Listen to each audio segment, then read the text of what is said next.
Welcome back to the deep dive. So if you've ever volunteered for a campaign or maybe sat on a local board and you've had that moment where you think, wait, why did that person get the promotion and why is my idea just dying on the vine? Yeah, without any discussion. Exactly.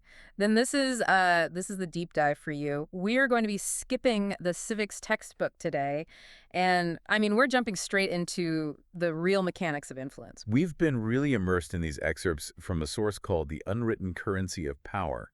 And it follows this character, Daniel, who starts out with this almost pure faith in the written rules. You know, process, transparency, logical argument. Okay, so let's dig into that a little bit. Daniel's starting line is basically what most of us assume. It is. If you show up, you volunteer, you speak the truth, the system is supposed to, recognize and reward that effort. That's the ideal. That is the ideal. Mm. But the core reality, and this is especially true in like the tight-knit world of local politics where everyone knows everyone and memories are long. Right. The system runs on a completely different logic. Mm-hmm. Daniel figures out pretty fast that the real Constitution, it's not written down anywhere. It's built on relationships, loyalty, and maybe most importantly, timing. And if you don't get those, the written rules are just. They're window dressing, just for show. Okay, so if that's the currency, let's talk about the marketplace. We're in section 1, access and trust as currency. And Daniel's first lesson here is, it's pretty brutal. It's about the price of admission. It's that moment he realizes he's not a participant. Yeah. Not yet. He's still an applicant.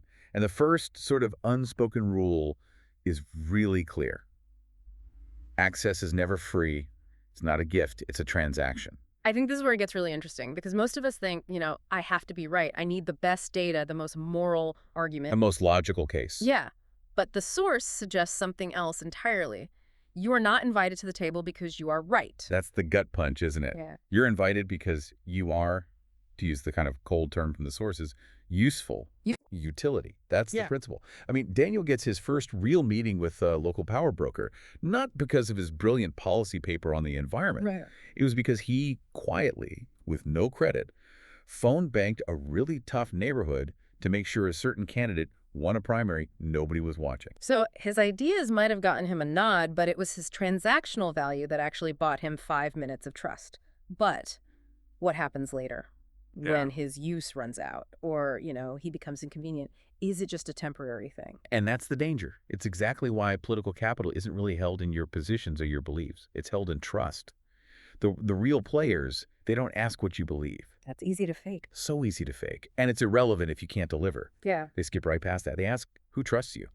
Because your network of trust, that is your actual capital. So trust is the currency. And unlike a contract, that's signed and filed away, this kind of trust is built on just relentless, quiet observation. Exactly.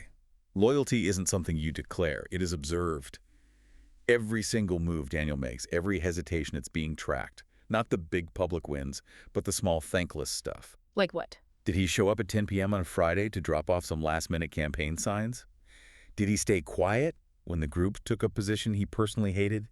Did he defend them in public, even when he privately thought they were completely wrong? And the absolute killer, the one that can just zero out your account instantly, is public criticism. Even a tiny, honest critique of the strategy. Because it's not about being wrong.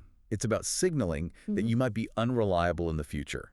And the consequence for being labeled unreliable is, it's where the system shows its quiet genius for exclusion. The doors don't slam shut. No, not at all. It's much quieter. Yeah. Daniel he notices the calls stop coming. He gets invited, but only to the early meetings, the ones that don't decide anything important. That path to influence just sort of evaporates. Wow. And that quiet exclusion, that silence, it leads us right into section 2.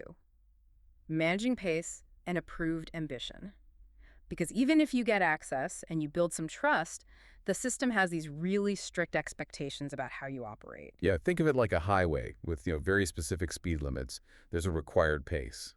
Daniel learns that if he moves too slow, if he doesn't jump on an opportunity, he just becomes irrelevant, not dynamic enough. But the real danger, the bigger danger, is moving too fast. If you push your own agenda before the hierarchy is ready for it, you are immediately, you're deemed dangerous. And dangerous doesn't mean you're revolutionary. It just means you're disrupting the established order of how power is supposed to be transferred. So Daniel might spot this huge, obvious inefficiency in the school budget, right? Right, a logical fix that could save millions. A logical fix. But if that fix threatens the contract of some longtime vendor who's friends with the council chair, Daniel isn't seen as a reformer. He's a wrecking ball. So ambition is okay, but only when it's approved ambition.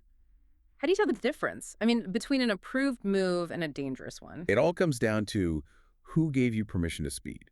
So let's take two scenarios. Scenario A, the approved one. The Mhm. council chair needs a small win, so she asked Daniel to aggressively drive a task force on something minor, like parking rules. Okay. He moves fast, gets it done, gets praise. He moved fast, but on her terms. Scenario B, the dangerous one. Daniel gets frustrated with the climate committee, so he writes a blistering op-ed in the local paper demanding radical change and blaming the lack of vision of the leadership. Okay, in scenario A, he's a team player. In scenario B, he's just torched his own career. He bypassed the hierarchy. Exactly. The system rewards patience, not disruption.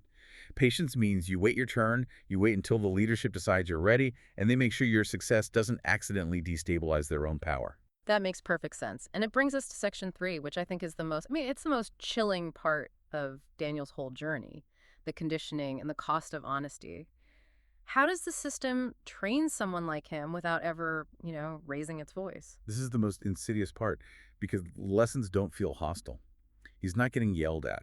He's getting this subtle, almost fatherly advice from people he respects. It sounds like mentoring. It sounds like mentoring, but it's actually enforcement. Okay, so let's break down the 3 pieces of advice Daniel wrote down. The first one is focus on one issue. That sounds like good advice, right? Don't spread yourself thin. On the surface, of course, Yeah. but the political result is that by making Daniel the bike lane guy, the system keeps him from building broad coalitions. It makes sure he's not a threat who can talk about the budget and zoning and planning. His influence gets put in a box. It's contained. Okay, what about the second piece of advice? Don't take positions too early. Again, that just sounds strategic. But look at what it cost him. By waiting, he lets the existing power structure define the entire conversation first. They set the frame, they put out the talking points.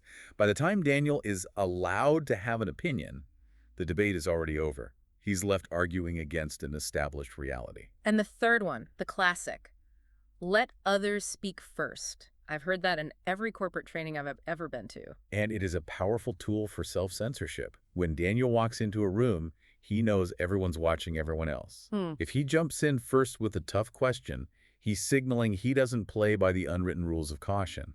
And it costs him. It costs him future access. So all this subtle guidance, this mentoring, it becomes this constant editor in his head. That psychological editor, yeah. So what does that do to him? Does he just change his mind and start believing what they believe? That's the crucial nuance in the source material. He doesn't change his mind. He just starts editing himself aggressively. He stops asking certain questions. He avoids certain topics. Not because he thinks the problems are solved. But because he is learning the cost of honesty. Exactly. The price of speaking his mind is just too high.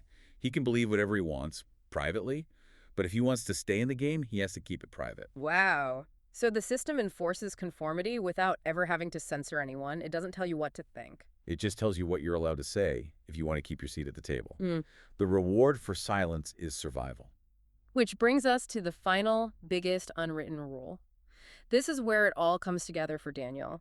It's the point where silence stops feeling like a tactic, And it starts to feel like a strategy. and strategy starts to feel like survival. Yes.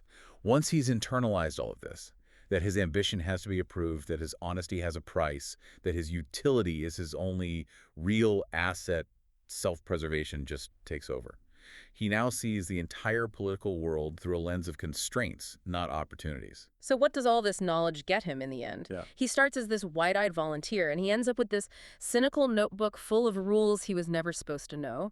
Well, he's not an idealist anymore, but he is strategically aware.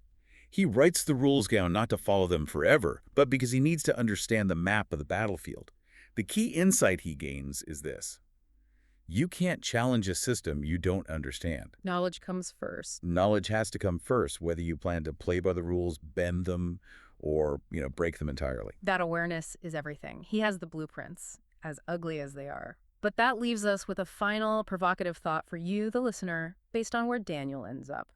Learning these rules doesn't automatically make you powerful. It just makes you aware. Aware of the real levers. And Daniel realizes that this awareness, once you have it, is actually dangerous for everyone else. Think about that shift.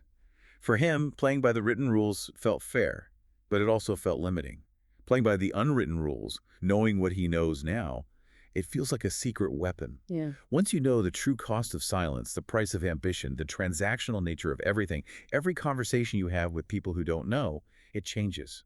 Your next move, informed by that hidden knowledge, well, that defines whether you're going to be a reformer or just the next person pulling the strings. A lot to think about there. Food for thought. Thanks for joining us for the deep dive. We'll catch you next time.